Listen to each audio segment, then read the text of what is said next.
O Observatório Cultural de hoje é sobre os ritmos afro-brasileiros. E sobre esse assunto eu vou conversar agora com Katiuska Lamara, que é pesquisadora de música e cultura. Primeiro, seja bem-vinda aí ao Observatório Cultural. Olá, prazer, gostaria de agradecer o convite, né?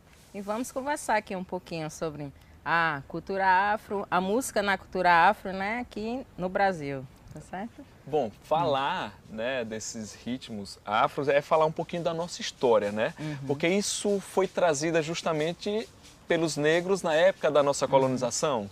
A vinda dos negros para cá, eles também trouxeram parte dessa cultura deles, e essa cultura deles representa uma das nossas principais matrizes musicais, né, e matrizes culturais, porque a gente tem vários costumes, né, e a música é um deles, e é um elemento que se sobressaiu muito, porque a gente absorveu muito essa riqueza rítmica, e essa riqueza rítmica ela veio da influência africana, né?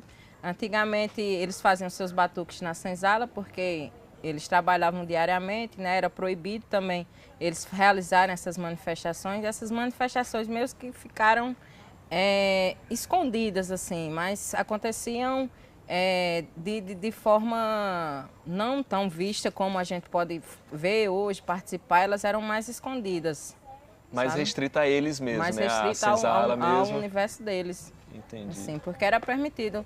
Eu acho que até o início de 1900 era proibido realmente fazer, tocar tambor, fazer vários cultos, fazer capoeira. Muito da cultura deles ainda era proibido fazer aqui no Brasil, né? Foi permitido, acho, depois de 1930 que foi permitido, por exemplo, fazer capoeira, os batuques descerem em cortejos, em carnavais, sabe? Até antigamente eles não poderiam realizar isso. E é isso que caracteriza esses ritmos afro, é justamente a batucada, o tambor, é a presença desse som que caracteriza? Isso, a presença rítmica é muito forte, a questão dos instrumentos também, a questão instrumental, a maioria dos instrumentos que a gente vê na maioria das manifestações culturais aqui brasileiras, eles são de origem africana. E outra coisa também muito forte na presença deles é a ligação aos ritos, aos rituais, né? Tanto na religião afrodescendente como na questão, por exemplo, dos maracatus, dos cortejos, sabe? Ele assim, tem muita influência também. Porque justamente isso, esse ritmo está muito associado, como você falou, à religião. Esses batuques eram associados, eles se utilizavam muito nos ritos, né? Ou seja, nessas cerimônias religiosas. Isso, cada batida de tambor, né, seria oferecida a um orixá, de cada tipo de orixá, né? Tem também essa questão religiosa, né, por trás. Mas também tem muita questão da festa, da celebração, né, tá entendendo? Da alegria e a questão da resistência, né? Porque a música é um dos elementos de resistência cultural da cultura africana aqui dentro do Brasil. E eu acho que uma das mais fortes, assim. Bom, agora a partir de que momento, né, esse ritmo, né, africano começou a influenciar a nossa cultura, começou a sair dali, da senzala, enfim, da cultura negra e passou a influenciar a nossa cultura? Eu acho que desde sempre ela influenciou, né? Mas assim, mais fortemente foi depois da abolição da escravatura. Então, os negros eles passaram aí para o eixo do Rio de Janeiro, que na época ainda era capital, né? E a partir desse movimento para os centros urbanos, aí então os batuques começaram a ganhar mais notoriedade. A população, que já era uma população mestiça nessa época, né? Não eram só negros ou europeus ou indígenas, já era uma população já mista, né? Já misturada, já era o brasileiro, né? Com toda a sua com toda a sua mistura, né? De etnias. Então, a partir desse movimento, principalmente no Rio de Janeiro, nos batuques, o início do choro, eles foram ganhando mais, como é que se diz, aceitação. Eles saíram do gueto, das senzalas e foram para os centros urbanos. Mas mesmo assim ainda visto com muito preconceito, ainda era visto com muito preconceito. E esse preconceito só diminuiu um pouco. Na verdade, até hoje existe muito preconceito sobre os ritmos de origem afrodescendentes, né? Mas, assim, ele começou a ganhar mais popularidade mesmo, foi visto com bons olhos depois dessa abolição, quando o negro passou a integrar nos centros urbanos e o seu batuque começou a misturar com as danças europeias, os ritmos europeus que vieram. Os negros, muitas vezes eles foram tidos como bons músicos. Então, como não se tinha, quando a família real veio para aqui, não se tinham músicos como tinha na corte. Então, os negros eles eram treinados para poder tocar. Então, essa mistura da cultura europeia com a cultura africana, aí deu origem a outros ritmos, como o machixe, o choro. E a partir desses ritmos, eles passaram a ser mais aceitos nos salões, nas cortes. E a partir daí, a cultura deles tiveram uma maior aceitação. Inclusive a nossa musicalidade, né, é muito abrangente, é muito ampla.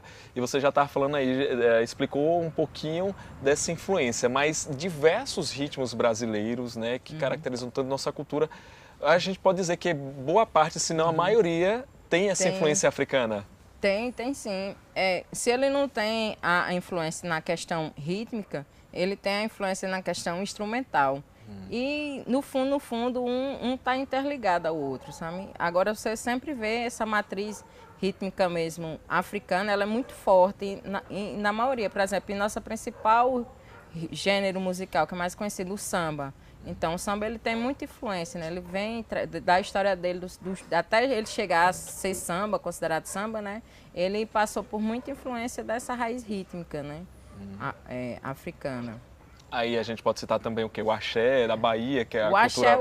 O axé ele foi o movimento que começou muito, assim, que ficou mais forte na década de 80, né? Com os blocos da Bahia, Os blocos afros, os né? blocos afros, até a forma da luta, da conscientização, da valorização do povo negro, né? Então começou esse movimento através do Ijexá, através dos afoxés, né, da Bahia. Aí deu mais uma valorização também, que é um ritmo também muito de origem africana, assim, muito ligado à religiosidade, que é o Ijexá, né, que é o ritmo, e o afoxé, que é como eu diria, toda a festa, o evento completo, assim. Toda a manifestação. E trazendo um pouquinho mais para próximo da gente, essa questão do maracatu.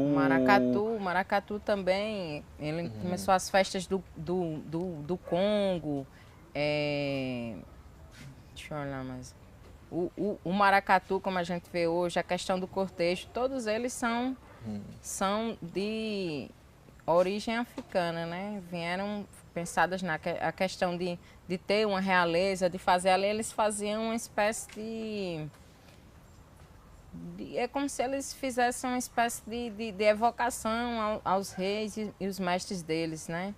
Aí eles faziam no formato de cortejo, com a corte e a musicalidade por trás, dando suporte a esse movimento, né? Deles, esse movimento musical e simbólico também, né?